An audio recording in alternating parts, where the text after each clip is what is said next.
Hey everyone, it's Sevi. Trainee Ranger Collei is the third addition to our early Dendro roster. Some of us were already familiar with her tragic and inspiring lore from the Genshin manga, and have been highly anticipating the day she becomes a playable character. However, she's been met with critical reception, often being labeled as the Dendro Amber with a lackluster kit. Despite that, I know that some of you would still love and build her anyway, while others would just prefer to build her since they don't have Tignari or haven't gotten around to building the Traveler yet. So this video won't cast any judgment if you use her. Instead, I will cover how to utilize her kit, how to build her, what her pros and cons are, and how to work around them. I'm here to help you get the most out of our adorable Forest Ranger and finally get those training wheels off of her. But before that, I want to introduce you to another cool set of characters from today's sponsor. Dislight is a trendy futuristic mythology RPG where you can summon espers and engage in turn-based combat. I really love how bold, distinct, and playful Dislight's artistic design is. It comes with cool comic book-like visual novel-type storytelling with really engaging voice lines and characters. Each character is an esper, people imbued with ancient divine powers. Summon them through their drop-the-beat gacha pulls and build squads to face their battles. Dislight's newest esper is Gaius, who actually carries the powers of Zeus, the god of thunder himself. Gaius became one of the first espers and eventually formed the Esper Union, which we get introduced to early in the game's story. Anyway, Gaius is a DPS esper who can enter a god-king state, an ability that is currently unique to him. And just like Zeus would, Gaius uses the power of thunder to strike down his enemies. His summoning rate will be up during this event. Download Dislight to see the almighty Zeus awaken from my link in the description and pinned comment, and use the code EsperUnion for some awesome starting gifts. Thank you Dislight for sponsoring this video. Now let's get back to it.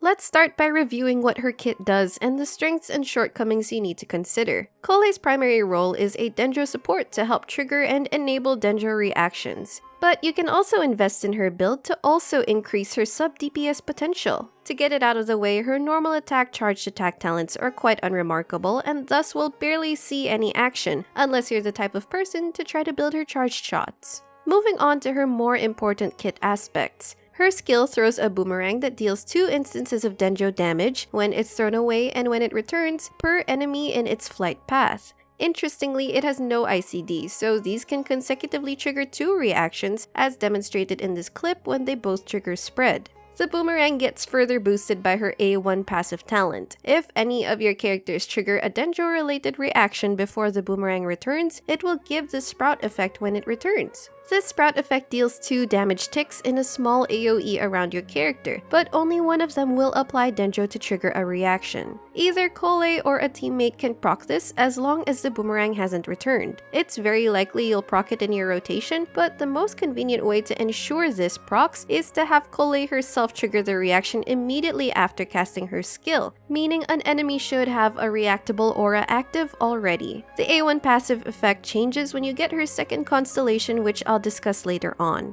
As for her burst, Collei throws Anbar, a Baron Bunny-inspired avatar, which creates this AoE field that continuously explodes to deal Dendro damage within it. By default, this field lasts for 6 seconds. The AoE is relatively small, so you'd want to ensure that you have proper positioning to keep enemies inside as much as possible, or have team abilities that can help with crowd control. But this can be extended by 3 seconds with her A4 passive, which procs when a character in the AoE field triggers a Dendro-related reaction, which is a condition you'll almost always proc anyway. This totals the burst duration to 9 seconds with a cooldown of 15 seconds. Unfortunately, this has a special ICD wherein at most, with her 9-second extended duration, you get 3 Dendro apps.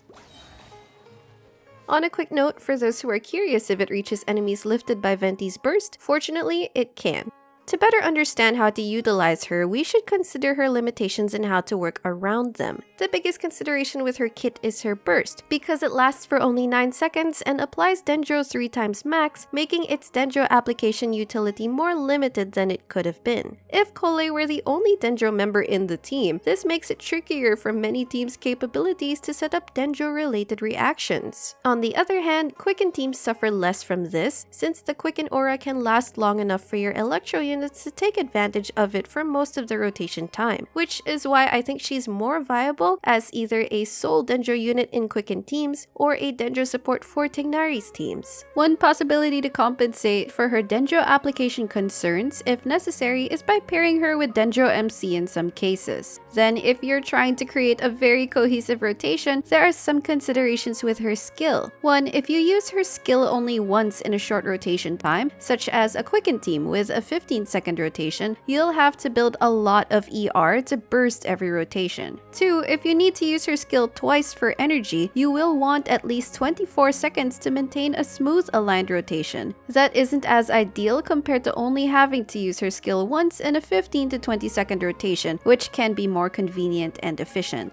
3. You can use the Sackbow skill reset to allow more flexibility in your rotations and add more Dendro application, but that is reliant on having one in the first place, and it ideally should be R4 or R5. If you're really trying to use her efficiently, these are some things you can note. For her talents, simultaneously level up both her skill and burst. Then you can completely ignore her normal attacks and use your resources elsewhere. That's Collei's kit at C0, but what do her constellations add? C1 gives her 20% ER when she's off-field. Note that since this only applies off-field, its effectiveness is greatly reduced since particles caught off-field only give a fraction of the full energy value. Personally, I would have wanted this to increase her burst duration instead, which would help so much more. C2 is one of the longest constellation descriptions ever written, but to simplify it, it basically means that 1. You no longer have to trigger a reaction before the boomerang returns to create the sprout effect. You just have to wait for it to return. And 2. If you do trigger a reaction before the sprout effect ends, the duration of sprout gets extended by 3 seconds more. So the main benefit is that it adds one more instance of Dendro application, and that's always a good thing as it helps compensate for her burst's low Dendro application. C3 increases her skill level by 3 to boost its damage. C4 lets her give your teammates a 60 EM buff when you use her burst. It's nice to help add more support utility and improve your team's overall damage. C5 increases her burst level to boost its damage, and C6 makes her skill do an added explosion of Dendro damage upon hitting an enemy. This fortunately has separate ICD with the skill, meaning that you can trigger a reaction with it. At C6, it totals to 2 more instances of Dendro application from her C0 starting point. Now let's talk about her build, starting with her artifact stats. For the circlet, you want to go with crit and achieve a 1:2 ratio as best as you can, but you can go with an alternative attack or EM circlet and choose to replace it down the line. For the goblet, Dendro damage is your priority, but again, a temporary attack or EM goblet will suffice. For the sands, it depends on if you need to meet her ER needs. If you're on a non-ER weapon, you'll very likely want to use an ER Sands to ensure she can burst reliably. If you're already using an ER weapon plus getting a few substat rolls from your artifacts, then it's likelier you can run with an attack or EM Sands instead. An attack crit build will likely be easier to find good artifacts for, while EM pieces with good substats are harder. The team she's in also matters in how useful her EM will be. For example, in Burgeon or Hyperbloom teams, she doesn't take as much ownership of triggering reactions, so EM stats are wasted. However, say in a Quicken team, Collei can at least proc spread, so EM isn't all that wasted. For substats, you want crit, attack, EM, and ER. For her ER, having about 200% is a generally safe range. However, this can be increased or decreased depending on enemy mobs, team batteries, and energy generating equipment. Next, what are her best artifact sets? The new Deepwood Memories will be the best for boosting Dendro reaction damage and increasing raw Dendro damage thanks to its very valuable Dendro resistance shred. Even with bad stats or 4-star pieces, putting on a Deepwood set already helps so much to increase your entire team's Dendro damage. Just make sure that only one party member is holding it to avoid redundancy. The Noblesse set can be situationally better for a Quick and Aggravate team rather than a Deepwood set, since that team relies more on electro damage rather than Dendro, and it sacrifices her personal damage to boost overall team damage. A more budget but also situationally good set is the 4-piece Instructor, which is for boosting your entire team's EM. On a Quicken team, this is a good alternative over the Noblesse set, but on other Dendro teams, you'd have to consider if another unit can hold the Deepwood Memories. These artifacts will be your top choices to solidify her support role, but you can build other sets that increase her personal damage, such as the new Gilded Dreams. Again, this is only viable if another teammate is holding the Deepwood set. You can also go for 2-piece combo artifacts if you can't commit to a full set yet. Now let's look at her weapon choices, and it's going to be categorized between ER and non-ER weapons. In general, using an ER weapon helps a lot with addressing her ER needs, but if you choose to use otherwise, make sure that you can meet her ER needs through her artifact stats.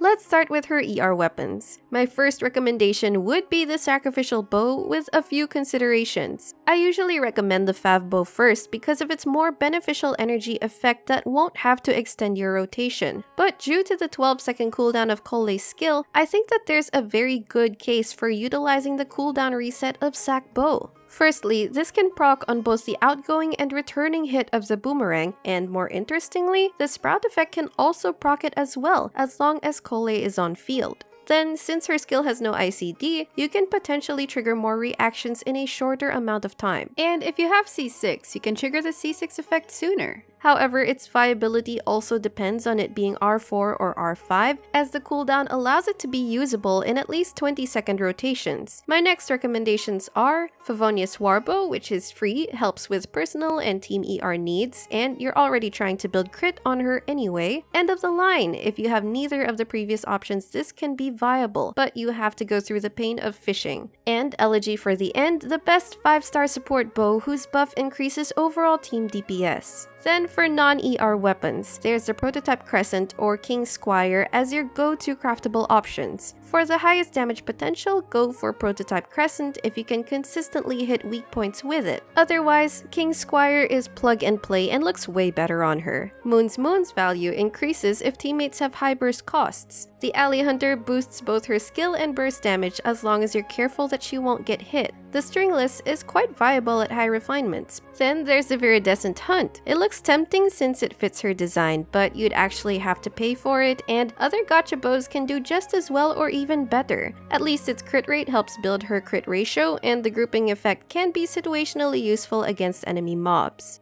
If you want to, you can also equip any of the DPS 5-star bows on her. Again, just make sure to address her energy needs as her burst is very important. Moving on, I've done a thorough discussion of potential teams in my previous guides, so in order to avoid repeating most of them, you can instead check out the links in the description. However, there are some specific team building considerations with Collei that I'll reiterate or expound on. As I said in my kit discussion, having Collei as the only Dendro unit in the team makes it more difficult to have consistent, reliable off-field Dendro application due to her short burst time and special ICDs. This is particularly apparent in Bloom, Burgeon, and Hyperbloom teams. But when Collei is on at least C2 and using a sac bow, she gains a bit more potential in Bloom teams thanks to how she can space out her Dendro application from her skill and perform shorter rotations. For example, here's a 20-second rotation that would not have been possible without the sac bow's reset effect. Still, in such teams, my recommendation for more reliable Dendro application would be to either run Dendro MC as the Dendro unit instead, or run both Dendro MC and Collei. However, Collei is more viable in Quicken teams. In such teams, you don't need that much Dendro application since the Quicken aura stays on the enemy for a while. Collei herself can trigger spread reactions there, and if the Quicken aura is running out or has disappeared, Collei or another Dendro unit like Tignari can refresh it more easily. There are also several teammates for Quicken that fit that ideal 15-second rotation, like Tignari, Fischl, or Kaching to name a few. While comping Collei into optimal teams can be a challenge, the right build, teammates, and reaction management can still turn her into a winnable member. That's going to be it for our adorable little Forest Ranger and Gliding Champion Collei. If you're set on bringing Collei to your team, let me know in the comments what you think of her. And don't forget to check out Dislight linked in the description below. If you enjoyed this video, don't forget to leave a like, consider subscribing to my channel if you haven't already, and I will see you all soon. Take care!